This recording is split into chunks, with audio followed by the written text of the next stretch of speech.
I bet that you've never actually really thought about it that much, but Fishman Island is actually really weird. It's an artificial country made out of two giant air bubbles basically for an entire race of people who can very easily breathe and just straight up live underwater. It's hidden right underneath the world government's main seat of power, surrounded by the giant roots of the Sunlight Eve tree that bore into the seafloor around it, supplying the entire island with light. And inside of that second smaller bubble, the Ryugu Palace itself gets even stranger. It's not made out of giant shells like most of the other Fishman Island architecture, because architecturally speaking, it almost looks like it has much more in common with Wano, looking like a very much traditional Japanese palace. It even has a massive giant golden dragon surrounding it at the top. And of course, we even have a massive giant symbol of a sun right on the giant gates of the palace. But then, in front of the palace itself, hidden very sneakily by Oda actually, but visible very much on purpose in a bunch of key panels during the arc,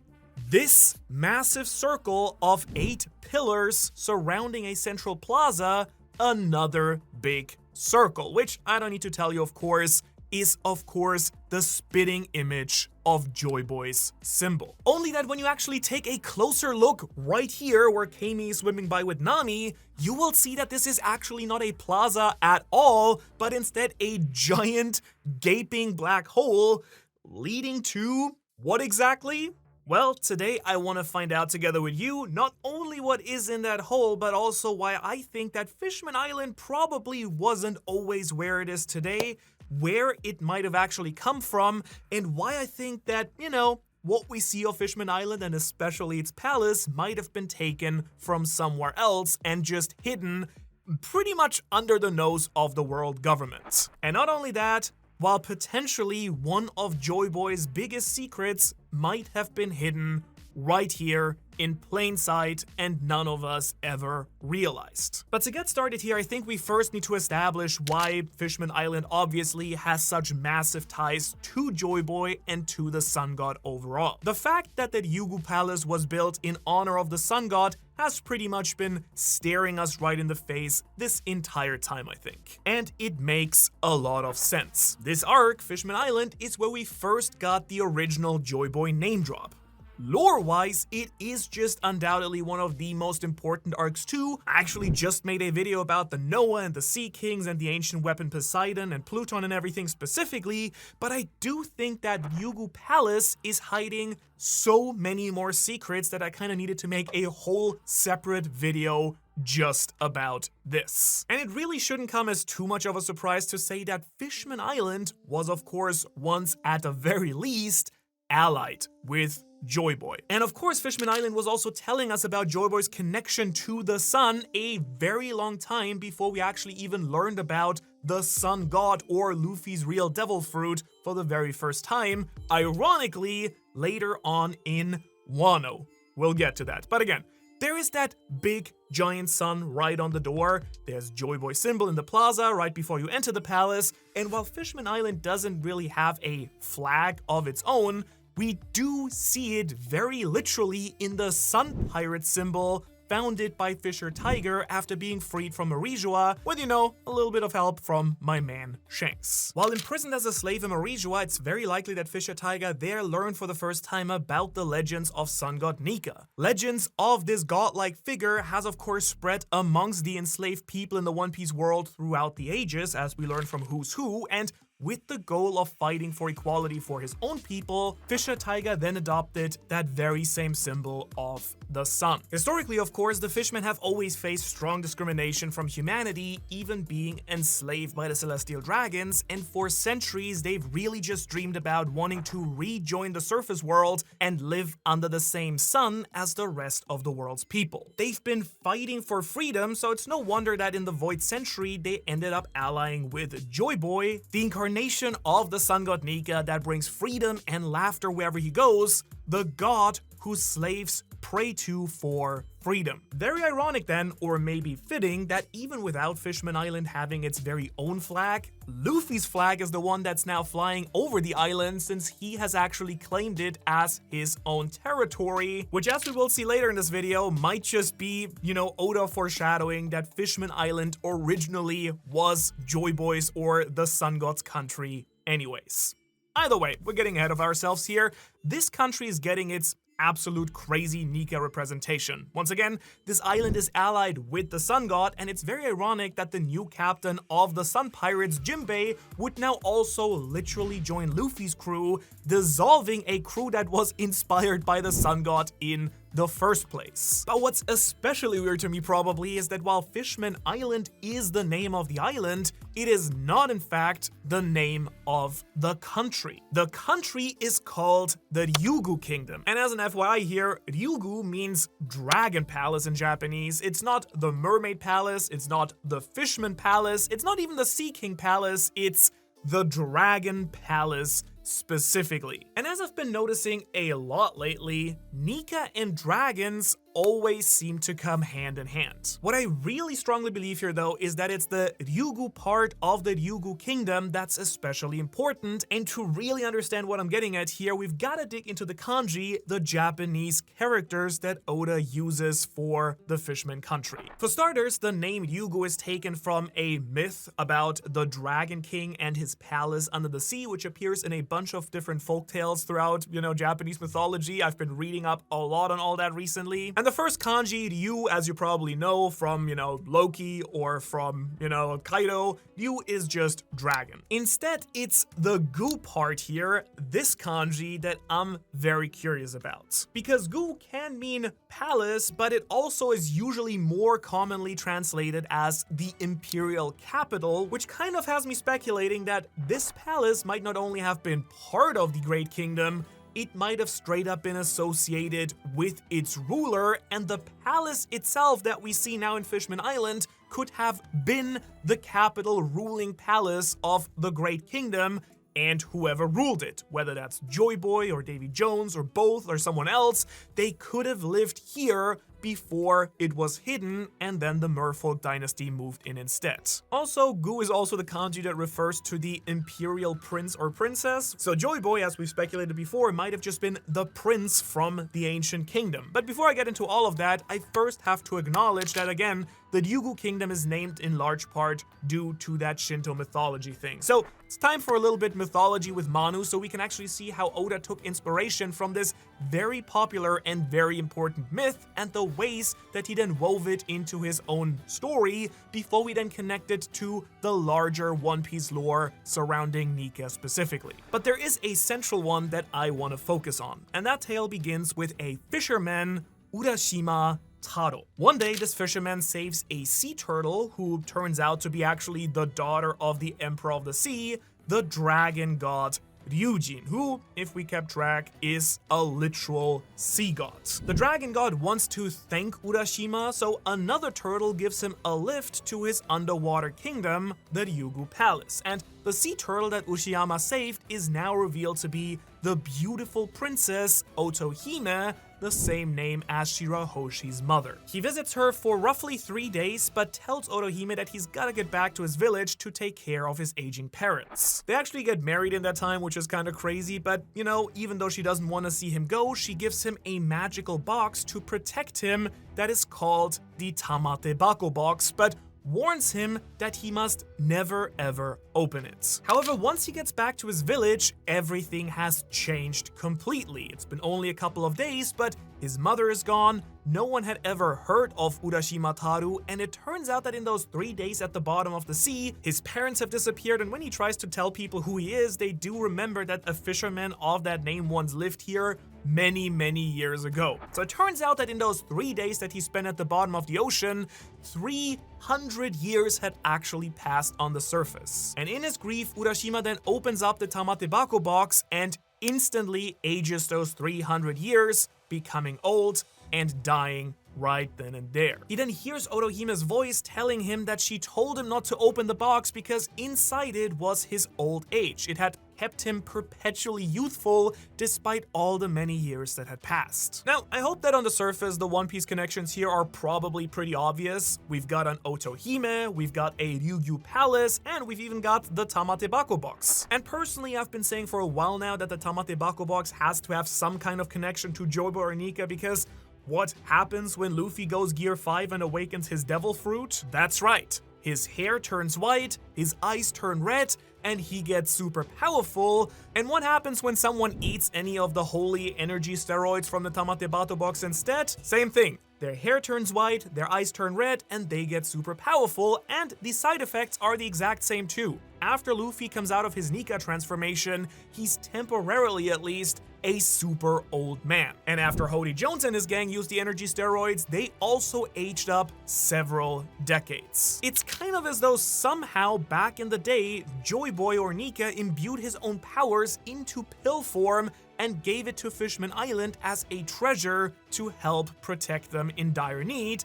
And there's actually precedent for that kind of thing too, since Joyboy also stuffed a bunch of his own haki into a knot stored inside of Emmet. My boy Joyboy is indeed giving away his own power to his homies business, confirmed. How exactly they put the Nika fruit in pill form, I don't know. But hey, again, the Great Kingdom was supposed to be this crazy technologically advanced civilization, and according to Vegapunk, even devil fruit seemed to be a sort of technology, so why not turning some powers into a pill as well? After all, everything that Vegapunk does is pretty crazy, and he says it's not even close to what they were able to do back in the day. The thing is though, I don't believe for even a second that Oda named his undersea kingdom the Ryugu Kingdom just because of this one myth. Obviously, Oda pulls from all kinds of mythology for everything in the story, but this one specifically, I think, goes way deeper than just that. Let's look at the facts. We already know that Shirahoshi is Poseidon, a literal ancient weapon,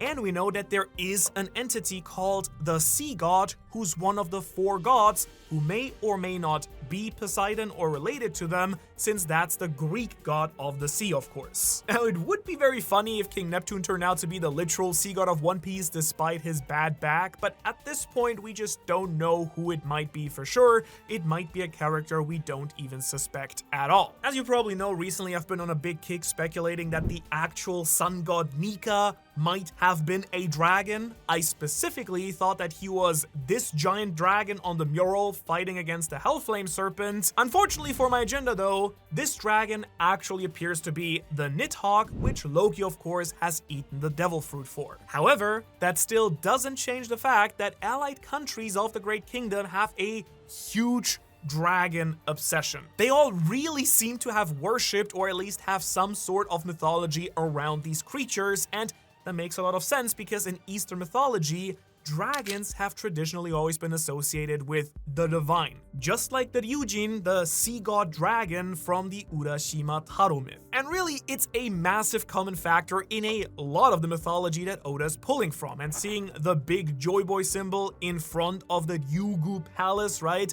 8 pillars arranged in a circle with the dragon statue overlooking all of them. Something actually clicked when I was rereading all of Fishman Island. Does each of the Joyboy allied countries represent one of the 8 pillars of the Great Kingdom? And if that's the case, it really starts making a lot of sense that basically in every Joyboy allied country, we see dragons or serpents of some way, shape, or form. And while it does seem like dragons and serpents are very different, of course, in a lot of mythologies, it turns out around the world, the term dragon and serpent or snake, they get pretty interchangeable. Elbaf and Wano specifically are full of dragons, especially now with Loki having the massive Nidhogg fruit, and on Shandora we saw people worship a giant serpent as a god as well. Even on Alabasta we see a giant serpent depicted in the hieroglyphs in the Tomb of Kings, and these very random Japanese dragons in the bathhouse that have it's just one random frame at the end of Alabasta, which took me by a lot of surprise finding that in the manga. So you might be thinking, nah, not on Zou, and I will admit, Zou is kind of a weird one here. They've got a whole whale tree going on, and as you probably figured out, whales are not dragons. That was news to me. Neither are elephants, but aren't you forgetting about the legend and best One Piece character, Ryunosuke, may my boy rest in peace. But that brings us right back to Fishman Island and its Dragon Palace. As I already said in the intro, this place looks like it should be way more from Wano. It uses that traditional Japanese architecture. It's even got a giant, massive golden Kaido up on top. Again, I think this is very weird and out of place. It could be the Fish Palace or the Turtle Palace, but it's the Dragon Palace specifically. And as we just said, the Great Kingdom clearly had a big connection with dragons. So putting 2 and 2 together here, was the Dragon Palace on Fishman Island originally somewhere else, and was it actually the Nika Palace? It has Joyboy symbol built into the architecture right out front. It has the sun. I think there's a good possibility that the Dragon Palace was actually Joyboy's palace, or was in some way connected to the Great Kingdom and its worship of the sun god Nika, the place where the sun god ruled over the Great Kingdom. Is it diving into crackpot theory mode a little bit too much to say that Joyboy or Davy Jones or whoever ruled the ancient kingdom lived under the sea? Well, yeah, because why would Joyboy want to live under the sea? Why would he live under the red line? Well, that's because I of course think again that this palace, and really the entire island here, was not always down there to begin with. If part of Neptune and Otohime's goals were to live on the surface in the light of the sun again, it kind of implies to me that there was once a time in history when fishmen were just able to live on the surface. And it was only once they were forced under the sea due to discrimination that Fishman Island was founded in its current location.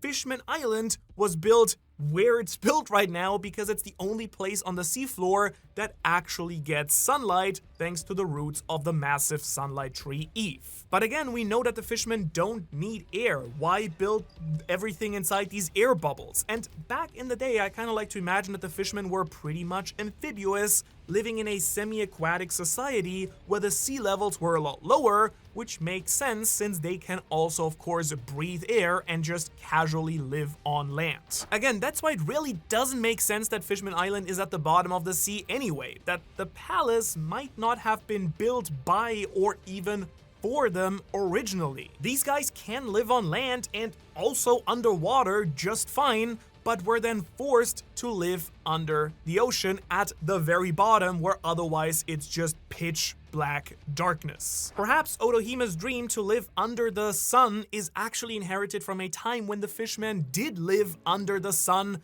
god. After all, she does talk about the sun in katakana, not in kanji, which is again like one of these Japanese things. It's 2 different alphabets, but basically the way Oda writes that sentence in Japanese makes it sound like Otohime is talking about the sun as a person, much more in line with Nika and Joyboy and not like the actual star. That would also explain, by the way, Joyboy's apology letter to Poseidon, because that would mean that his promise to have the fishmen live back under the sun, under his rule, you know, he couldn't keep that promise because he lost to Imu. So Otohime's dream would be to bring the entire country back up to the surface where it originally came from and reunite it with the Great Kingdom. And when she says she wants her people to live under the sun, the katakana here could again still imply that a sun god should return as a ruler, as the Sun Emperor, again for the Imperial Dragon Palace. After all, in Japan, the imperial family here of the Emperor is actually said to be descendant from the sun god Amaterasu as well, being part of the lineage of the sun god. So I think it makes absolute crazy perfect sense that One Piece's sun god lived here at one point as well, and that his descendants are actually the real rulers or the rightful rulers of the One Piece world, just how it is with the Japanese imperial family. My point here being that I think the Ryugu Palace was probably originally a place that belonged to Joyboy. At this point, they might have been a part of the Great Kingdom, the Fishmen, or were at least closely allied with it, and as a historically oppressed group, they likely worshipped the sun god Nika, a god of freedom, who was a beacon of hope for the enslaved and kind of had that as part of their religion. But you might now rightfully be asking, how do I go from that to Joyboy himself might have lived and ruled from inside the Ryugu palace. I mean, this palace could have been the capital building of the Great Kingdom for all that we know. I mean, there are a few ways I think we could very easily get there. Now, the timeline gets a little bit fuzzy because we actually just do not know when Fishman Island was actually founded in its current state at the bottom of the red line, only that it had to be after the red line itself had already been formed. So, first option, the old palace was destroyed and the Fishmen rebuilt a new version of it on the newly founded Fishman Island. Maybe something very closely resembling the Ryugu palace was originally above the surface, was much bigger, and it's where Joyboy lived in the Great Kingdom when he wasn't out doing pirate stuff. And then after it was destroyed in the Void Century War or sunk after the flood and the Fishmen relocated, they could have erected a new one based on it, kind of keeping Joyboy's memory. The original one might have been in Wano, in the original Wano, which is why it has such a Japanese-inspired architectural style. Or the Great Kingdom might have been such a diverse place that it combined aspects of that style with the building materials that could be found underwater, giving it kind of aspects of both cultures. If what we speculated on in my last video on the true purpose of the Noah, if that was right, and the Noah might have been Joyboy's actual ship, maybe he sunk his ship down there personally and promised Poseidon that he'd bring the Fishmen back up to the surface as soon as he kicked Emu to the curb, which actually, yeah, that would make a lot of sense because he might have hidden them down there, asked them to protect everything, and then just lost. So I think that kind of works out, but perhaps I could interest you in a second, a little bit more crackpotty idea. Would you like that? Of course you would. You watch the channel. And if you want to hear even more crackpot ideas, by the way, early chapter reactions, take a look at behind the camera stuff that we're doing, I invite you to come check out the Patreon where you can hang out and, get a ton of bonus content. Little plug here. So, option number 2. Was the Ryugu Palace literally the same one that Joyboy used to live in, and they just moved and hid the entire thing underwater? Let's be real, stranger things have happened. This is the series where a shadow man turned a whole island into a boat after all, so maybe a previous pawpaw fruit user sent it all the way over to its current location to be kept safely under the bottom of the sea by allies of Joyboy. Honestly, there are tons of different devil fruits like Laws or, even Luffy's, even Joyboy himself, who have fruits powerful enough to move an entire building. Maybe it was even moved because the Fishmen were forced to live underwater and moving it down there served two purposes at the same time. It protected the palace and the Noah from the world government and also gave the displaced fishmen shelter and a purpose. Now, of course, I will admit that it's not 100% necessary for this idea that Joyboy actually had to live there anyways. It could be even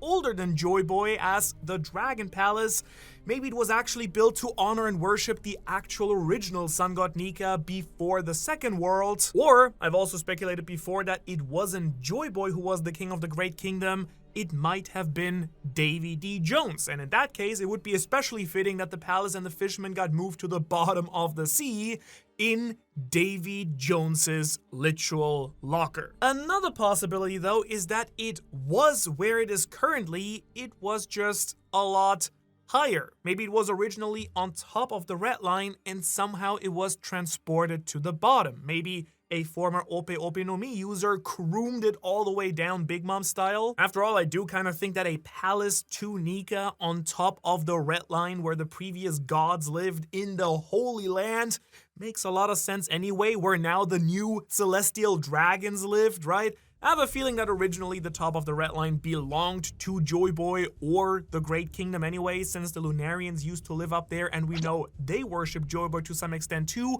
and they were known as the previous gods before the current ones and potentially also called themselves celestial dragons. So maybe when the loss just couldn't be avoided, they sent the palace down beneath the red line for safekeeping. Or it's just way older than even that, and after the first world, the red line was actually built on top of it, or I should say the Hellflame Serpent died on top of it. It doesn't quite work with the idea that they build it in its current location to receive light from the Sunlight Eve tree, but since history being actively erased is, a pretty central part of One Piece in general, we can't exactly be certain that the characters have those facts right either. Heck, maybe Nika or someone back in the first world specifically planted the Sunlight Eve tree on top of the Red Line so that it could eventually deliver light down to the ancient Nika Palace, known as the Ryugu Palace originally too. A lot of options here. What I'm pretty sure about though is that no matter where the Ryugu Palace is from originally, is that its dragon theme is because it was an ally of the Great Kingdom and its original inhabitants worshipped the sun god Nika. And I'm fairly certain that one day the sun will shine on it again unless it's gonna be destroyed by a falling red line. In that case, the sun will shine on the Fishman again and they can make a cool new unsmashed palace instead. But instead of being boring and looking at the future of this palace, who cares? I want to take a look at the past again. Back when the Ryugu Palace might have been in the capital of the Great Kingdom, what did it actually look like? What was this palace actually meant for? And that now finally brings me to our plaza out front and our mysterious hole with these 8 pillars forming the Joyboy symbol, because I got a feeling that it's not just there for decoration. It's just too weird that there's a giant dark black pit in the middle of it for no apparent reason, and why have it in front of the entire palace if we only barely get to glimpse at it? And when there is a hole around, you can bet your bottom dollar that I'm gonna get to the bottom of it. And with all of the magic summoning abyss circles that we've been seeing Emo and the Holy Knights break out recently, well, it kind of gives me a very interesting idea. I just really can't get those 8 pillars specifically out from my head because, you see, I've been loving the final season of Fire Force recently. If you're not familiar with that series, it's got 8 pillars of its own. It has its own lost, destroyed previous civilization, our civilization, which I loved that twist. I kind of wanted that twist for One Piece. We got it in Fire Force. If you saw that episode, crazy mindfuck moment. But yeah, TLDR, 8 pillars that are very important to the entire end of the series, bringing the end of the world. And I think One Piece's 8 pillars might be hiding some massive secrets as well, because I'm pretty sure both series are pulling from the same real world mythology. Manu, more mythology! Yay! Okay, in Chinese mythology and cosmology, there's also a concept known as the 8 pillars. These are literal, real-world mountains across the Asian continent that are thought to hold apart the earth and the sky. It actually ties heavily into feng shui practices and the idea of the Bagua. You can enjoy a whole different level of crazy watching that later, because for now I really want to take a little bit more of a literal interpretation here. We do know from Vegapunk's message to the entire One Piece world that the existing islands of the One Piece world are actually mountaintops from the original continent before the entire world got flooded by 200 meters. Meaning that all these ancient structures were originally at the tops of mountains. Everybody had to move to the highest ground possible, so all of these 8 pillars, just like the real world mythology, might be 8 mountains spread across the One Piece world. The 8 countries that then allied with Joyboy and the Great Kingdom could have been on these 8 mountaintops. They are the 8 pillars holding up the world, the old world, which is why they'd be represented here at the Ryugu Palace if that was the capital of the original Great Kingdom. If you're wondering what those 8 kingdoms might have been, I have a pretty good guess for 6 out of 7 of the pillars. Alabasta, Shandora, Fishman Island, Zou, Wano, Elbaf. After that, as you can see, I'm still missing 2, but 2, 7, you get it, 2, right? Those could be islands we meet later in the story, like Lodestar or Laugh-Tale itself, or they might be groups we've already met in the story, but who had less of a clear connection. I mean, the Tontada are represented in the mural alongside Joyboy, so they could be a pillar. We don't know what their original home country was because they actually had to flee to Greenbit like 1,000 years ago. And Water 7 is actually another possibility, though I'm more inclined to believe that while Water 7 was probably founded by allies of the Great Great Kingdom for the purpose of building Pluton, I don't think it necessarily has to be one of these 8 allied kingdoms. Ohara had of course a poneglyph and one of the oldest structures with its tree on the island in the One Piece world.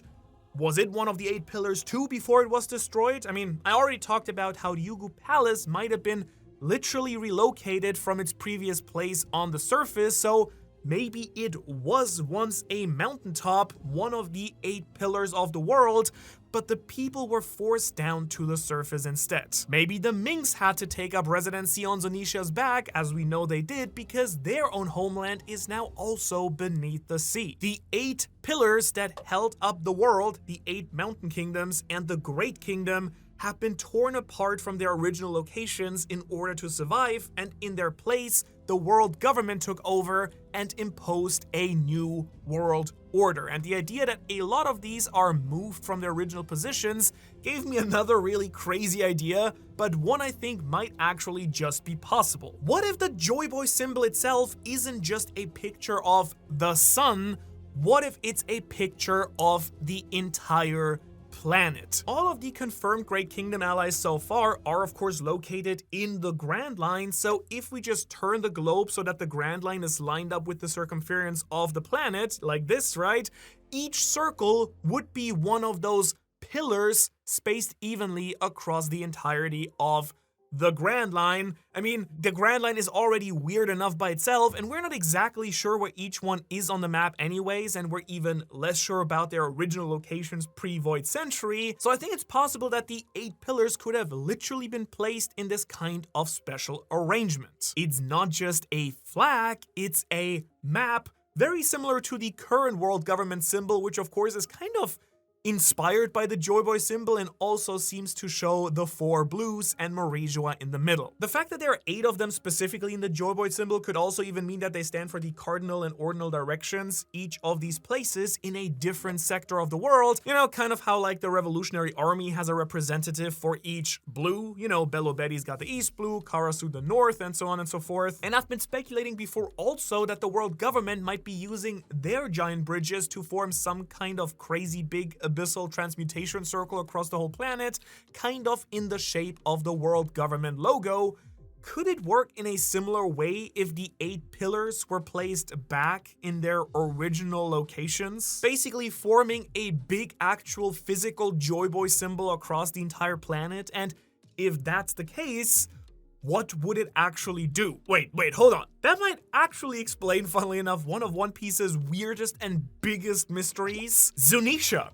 If the world government's goal is to separate the 8 pillars out of their proper alignment so that the symbol is broken, then what if that's why Zunisha's punishment is to walk on forever? Could whoever commanded Zunisha to do that thing have done it so that Zunisha and the Zou wouldn't be lined up with the other pillars? It could be the same for why the world government forced the people of Fishman Island under the sea. They're in the wrong place by design. And if the Joyboy symbol is some type of transmutation circle like the Abyss uses, could that be what the hole in front of the Ryugu Palace is actually for? Is it meant to summon something? If the Ryugu Palace did used to be in the capital of the Great Kingdom, perhaps it was used to teleport members from the different allied nations to the palace from around the globe. You know, for meetings of the allied kings, there were 20 kings on Imu's side, maybe there were 8 on Joyboy's. We do know, after all, that they were crazy super technologically advanced. Again, this isn't like super sci-fi stuff, so it's not exactly unheard of. So what is the deal with that massive hole right in the middle of the 8 pillars? It's not just a circle on the ground, it's a giant abyss, black thing that we can't see into at all. So what might be hidden inside of it? It's just such a weird detail for Oda to put in there when it could have just been a flat circle or a place, but it's so deliberately drawn as a hole.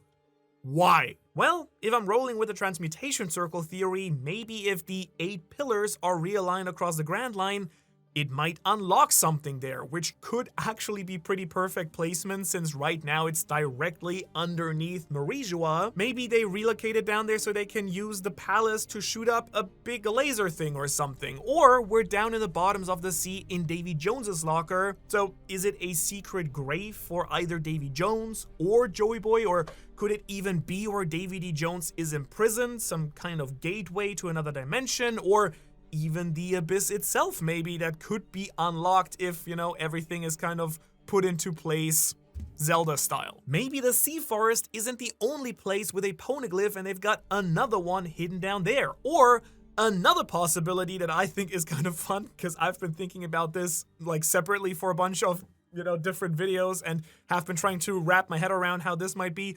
In every depiction of the sun god Nika or Joyboy, right, he's depicted with a shield and a sword, or in the Nika case, with a sword and a spear. So could the sun gods and or Joyboy's weapons actually be hidden down there beneath his old palace right in front? And perhaps these weapons hold a special key to finally taking down Emu for good. I mean, I'm still very curious if Luffy actually has to use a sword and a shield at some point. Is the end of One Piece just a big race to see which faction can line up their pieces correctly first? Either the bridges will be completed and Emu can just unleash the abyss upon the entire planet, or the Great Kingdom's pillars can be reformed and realigned and seal it away, or otherwise allow Luffy to fight back against Emu and unlock something crazy. That would be kind of insane.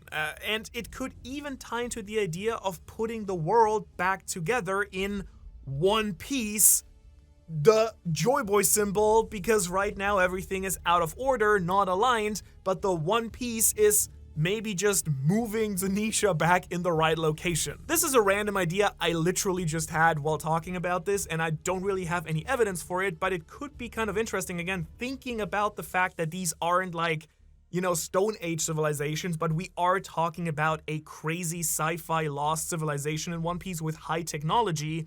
Could it be that the 8 kingdoms or 8 mountaintops, you know, that belong to Joyboy's kingdom, could it be that they had some sort of beacon or some sort of other secret technology hidden underneath the country, very much how Pluton is supposed to be sleeping under Wano, that's been kind of hidden away? And kind of they need to be activated to do something crazy. I mean, it's kind of been weird how Wano has the massive Fuji thing and Water 7 has the giant fountain. Like, we have all these really tall things. Maybe there are some hidden artifacts inside all of these that actually need to be, you know, aligned in the right way. That could be the same thing with the trees, where we have the whale tree on Zou, where literally one of the road poneglyphs is hidden. We have the giant tree on Elbaf, the giant tree on Ohara, etc., etc. Like the Eve tree, and, you know, the Eve tree could literally be part of this too, where maybe that was the center or something. Like, you know, there's enough big objects that could be hiding some crazy big technology that's super old. And so currently the globe might have been torn apart by Emu, but only Luffy and his allies can put it back together, or Joyboy tore it apart to prevent Emu from using that technology in their favor. After all, the world's been through its own share of apocalypses at this point, a great flood in the second world and a great fire probably in the first world. But thankfully, in this world chock full of apocalypse, there are countries set out to preserve hope and knowledge and technology for the future, taking protective measures and hiding the ancient weapons for us in the future. Places like Alabasta, Wano, Water 7, and you can see exactly how they set things up for the final war and how all 3 of these places are actually very closely related and probably inspired by each other. You can check that out in this video right here. Otherwise, thanks for watching. A lot of info and speculation in this video. I would love to hear what you think. If you have like ideas that kind of elevate everything, that make more sense, let me know, and I'll see you in the next one. Thanks to our Patreons.